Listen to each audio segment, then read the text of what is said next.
영국도 그렇죠. 영국도 지금 재정 상황이 상당히 안 좋고 더 큰 문제는 개선될 가능성이 없다는 거예요. 아이러니하게도 브렉시트 이후에 그럼 이민자가 줄었냐? 오히려 늘었습니다. 그냥 조금 는 정도가 아니라 거의 더블이 됐어요. 이 상황에서 또 부동산 문제까지도 아주 심각하게 나타나고 있죠. 영국도 부동산을 보니까 우리나라랑 비슷해요. 저는 크게 바뀔 것 같지는 않습니다. 뭐를 어떻게 해결하겠다라는 게 안 보여요. 우리나라 경제가 정말로 계속 치고 나갈 수 있을지 한번 좀 깊게 생각해 봐야 될 문제가 아닌가.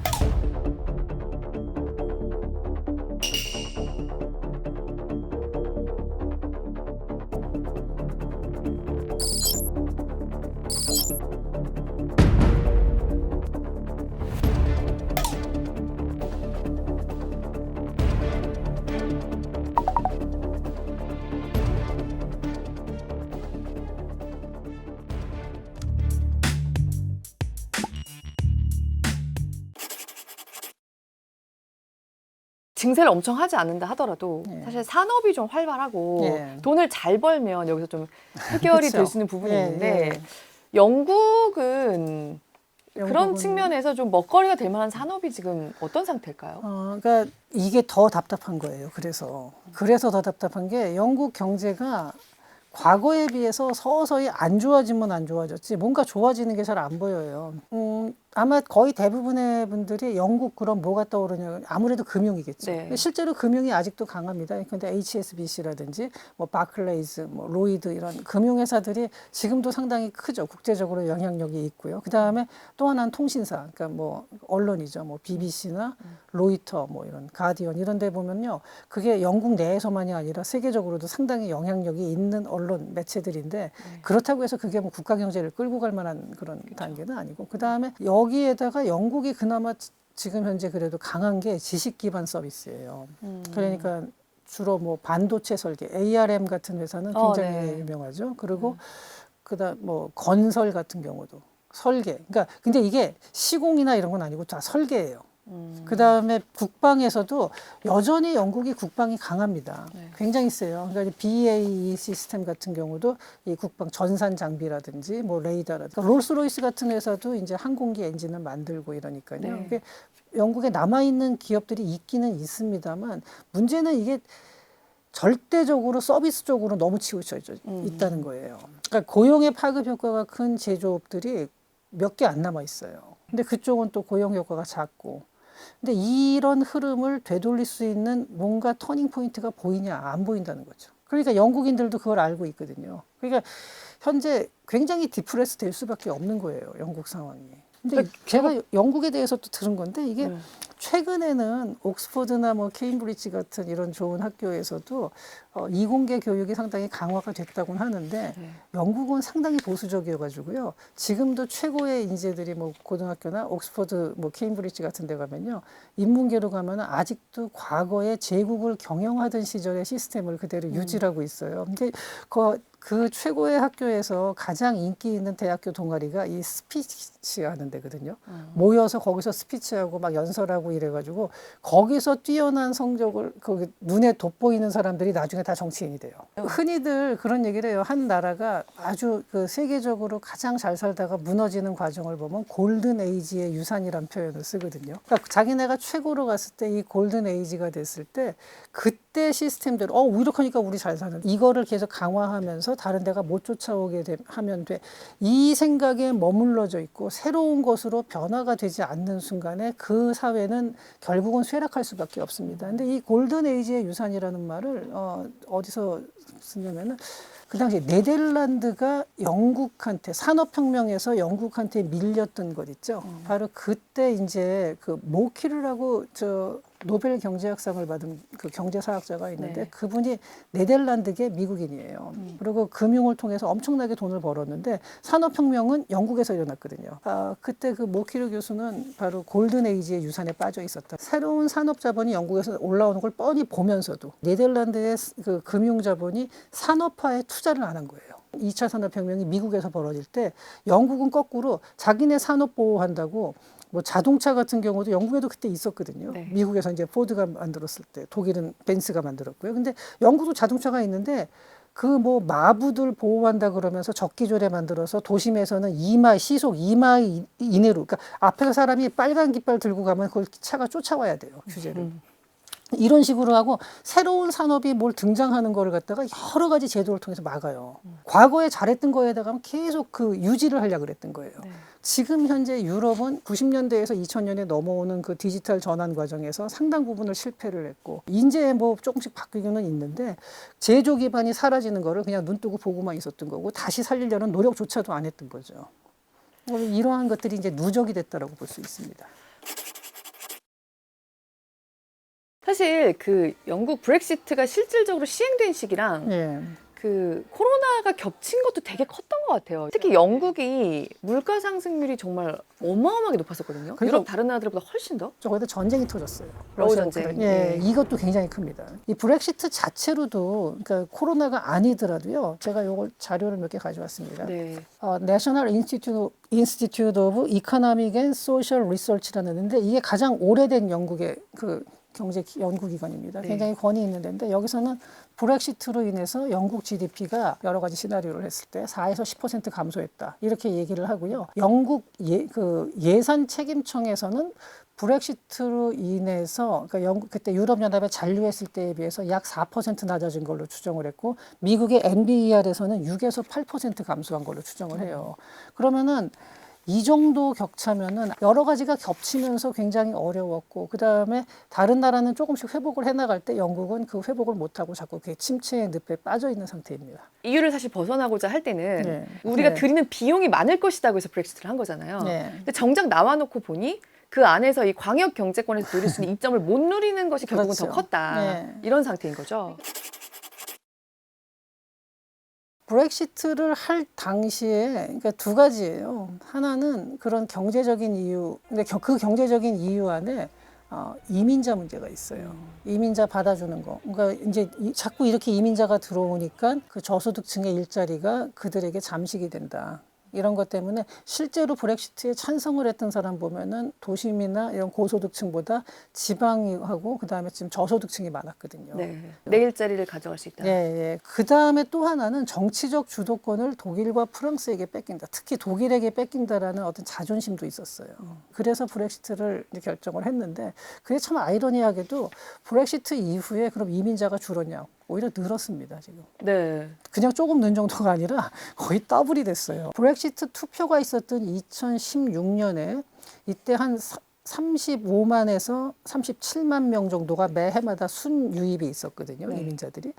그러니까 40만이 안 됐었는데, 이게 이제 2022년 3년 동안은 70만에서 90만 사이를 왔다 갔다 합니다. 그러니까 아니, 2배가 된 거예요. 이렇게 늘어날 일은 뭘까 싶은데요. 그 전까지는 주로 어디서 왔냐면 동유럽에서 많이 왔어요. 폴란드계가 굉장히 많았었거든요. 근데 그거를 차단하고 나니까 건설 현장부터 시작해서 생산 현장이 돌아가지라는 거예요. 인력 부족으로. 근데 그렇게 쫓아내고 났을 때 과연 그럼 영국에 있는 젊은 층들이 그런 3D 잡을 잡겠냐 하는 거죠. 이거는 우리나라도 마찬가지입니다. 지금 네. 우리나라 취업이 어렵다 그러죠. 하지만 지방에 있는 중소기업, 생산지구를 가게 되면 또 사람이 없어요. 제가 아는 사람도 그 중소기업을 운영하는데, 지방이라 그래도 그렇게 멀지도 않아요. 인천인데, 네. 인천에 있는 남동공단인데, 거기서 현장 직원은 구할 수가 없답니다.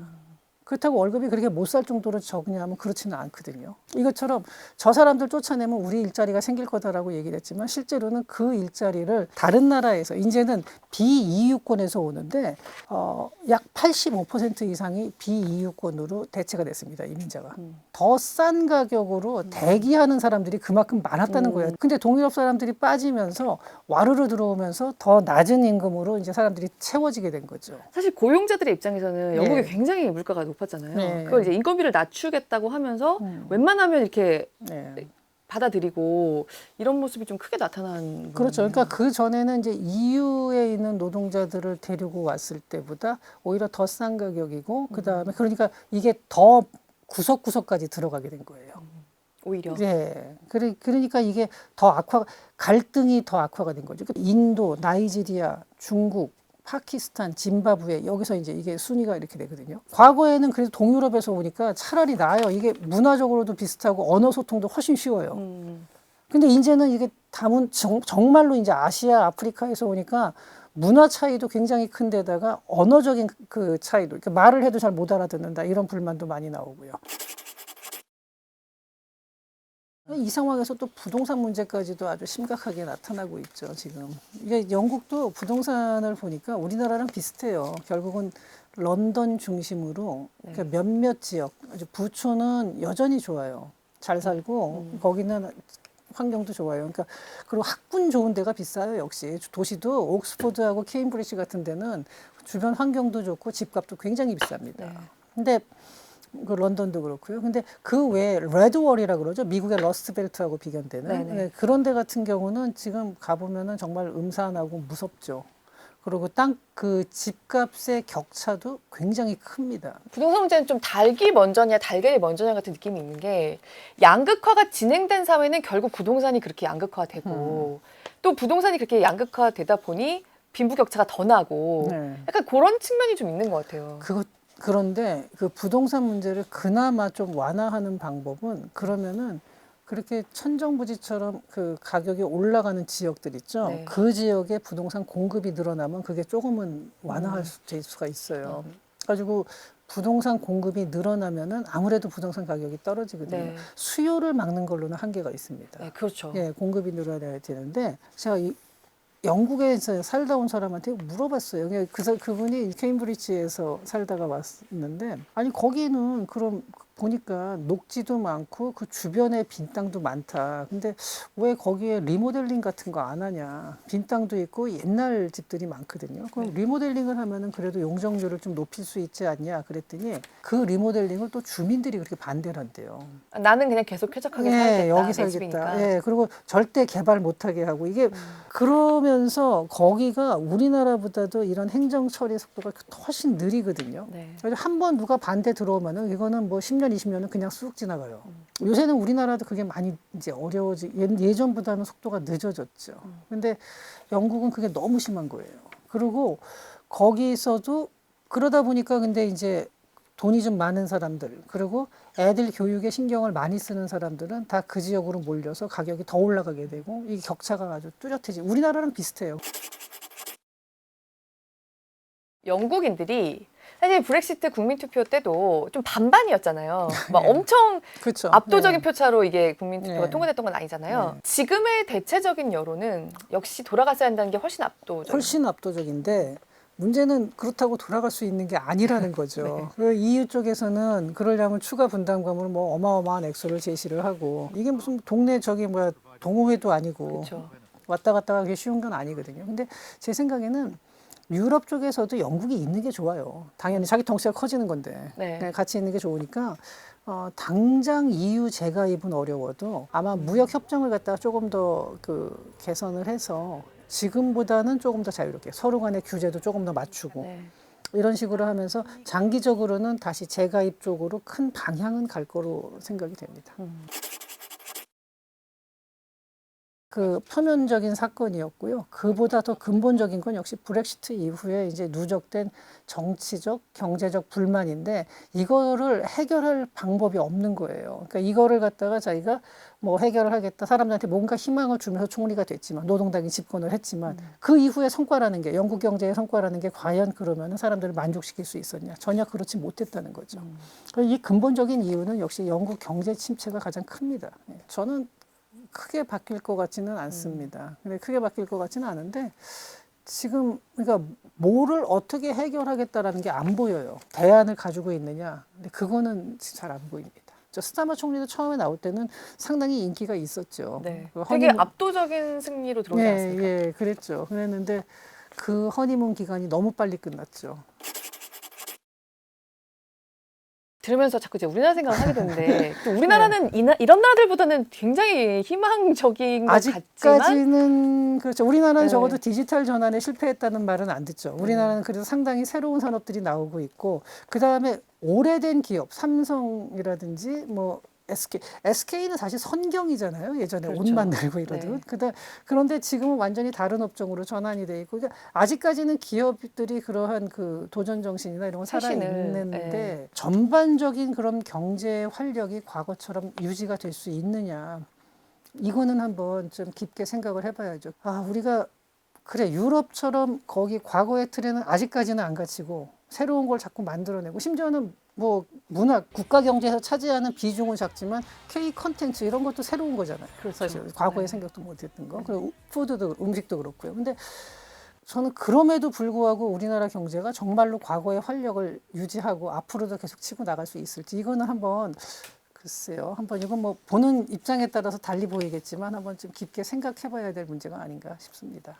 지금은 반도체가 워낙 이렇게 돌풍 네. 같은 느낌으로 있다 보니까 많은 문제들을 좀 가리고 있는 느낌도 그렇죠. 있어요. 간단한 건 아니겠지만 과연 그런지 아니면은 여기서도 계속해서 초임을 잃지 않고 활력을 계속 찾으면서 앞으로 나가야 될지 요거는 지금 유럽 사례를 보면서 한번 우리도 뭐 깊게 한번 생각을 해봐야겠죠. 예. 그러니까 말씀하신 거 들으면서 새삼 드는 생각이 역시 미국은 아직 정말 네. 제일 강대국이 맞다는 생각이 드는 게 미국의 어떤 전 세계 경제나 이런 패권에서 차지하는 비중이 줄어들어 온 것 같지만 결국 미국이 AI 혁명이라는 돌파구를 스스로 찾잖아요. 그게 이제 전 미국의 세계적으로 강점인데 투자자들이 미국도 미국 문제가 부동산을 많습니다. 올렸어요. 근데 네. 미국 여러 가지 문제가 있고 미국도 부채 문제부터 해서 제조업 공동화가 온 거는 맞습니다. 러스트벨트 같은 경우 심하지만 그렇다고 해서 미국의 제조 역량이 전혀 없느냐 그렇지는 않아요. 첨단 산업 쪽에서. 근데 엔비디아 같은 데서도 거기 미국에 그렇죠. 있잖아요. 네. 실리콘밸리도 그렇고 그 단순히 설계만 하는 게 아니라 제조도 많이 하거든요. 미국은. 그리고 정말 첨단 산업 쪽에서 뭐 그 관련된 반도체 업체들도 뭐 인텔, 마이크론 뭐 많이 있고 그러니까 그런 식으로 그리고 또 하나는 지금 현재 세계를 이끌고 가는 첨단 기술들 있죠. 네. 그러니까 미국에서 그러니까 매그니피선트 세븐이라는 거 자체를 보면요. 그 중에서 나이가 제일 많은 회사가 저기입니다. 마이크로소프트. 네. 마이크로소프트 그러면은 이거 굉장히 오래된 회사인데 그러죠. 네. 그런데 유럽 쪽에서 그보다 더 젊은 회사가 과연 몇 개나 있는지 그 정도 규모 큰 규모에서 프랑스에서 시총 1위 그러면은 루이비통이에요. 네. 영국에서도 보면요, 그 다 진짜 굉장히 오래된 회사들이고요. 독일도 뭐 바이엘, 바스프 이런 거 19세기에 만들어진 회사거든요.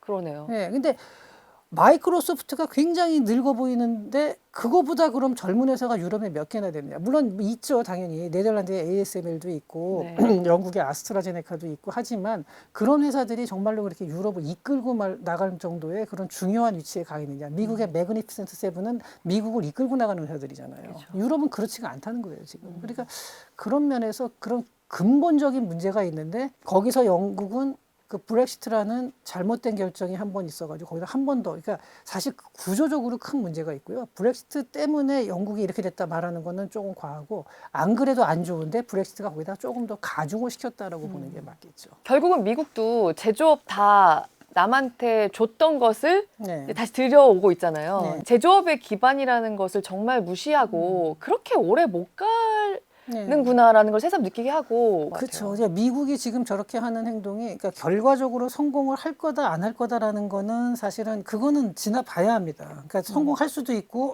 성공하지 못할 수도 있어요. 하지만 적어도 저런 식의 움직임이 나타나고 있고 아직은 인구 구조 면에서도 미국이 유럽보다는 훨씬 유리하고요. 더 젊은 나라고 이민자를 수용하는 태도. 미국에서도 물론 그런 이제 여러 가지 문제가 있죠. 유럽에 비해서는 그 배타성이 훨씬 덜하고 이민자를 받아들일 만한 여건이 더 잘 돼 있죠. 그런 거를 종합적으로 봤을 때 그런 면에서 미국과 유럽의 격차가 자꾸 벌어지고 있는 것이 아닌가 생각이 됩니다. 말씀하신 거 들으면서 결국 그러니까 이민 정책이라는 게 이제 어떤 전 세계에서 경제적으로 좀 더 부유한 나라들이 다 겪게 되는 문제라고 할 수가 있는데 네. 실질적으로 그 필요성을 인정을 하고 네. 최대한 이 사회에 좀 이렇게 적응을 하게 하는 식으로 서서히 진행되는 것이 베스트다. 그렇죠. 예. 근데 그래서 저는 우리나라가 유럽보다는 조금 낫다라고 보는 거예요. 유럽은 너무 급하게 받았어요. 그리고 근데 그게 뭐 여러 가지 이유가 있었죠. 네. 근데 그 여러 가지 난민 문제도 있고 굉장히 많았었는데 그렇다 하더라도 그거를 갖다가 좀 속도 조절이 필요했었고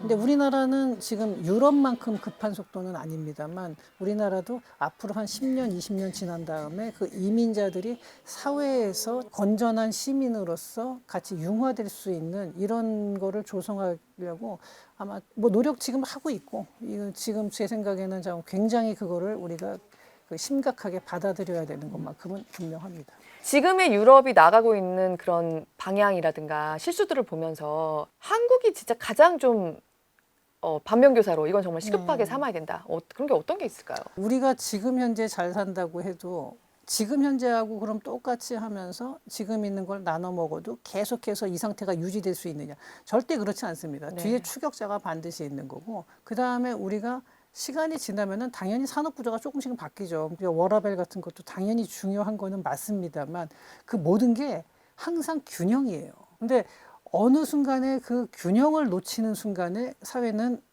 굉장히 그 쇠락할 수밖에 없습니다. 그래서 이런 얘기를 해요. 제가 제조 기반이 반드시 필요하고 그래도 그러한 어느 정도의 그 근로 의식 같은 거는 반드시 가지고 있어야 된다. 이렇게 얘기를 하면은 이제 시대에 뒤떨어진 사람이 되거든요. 저 같은 사람은 그게 어느 균형입니다. 그러니까 어느 한쪽으로 100% 갈 수는 없어요. 맞아요.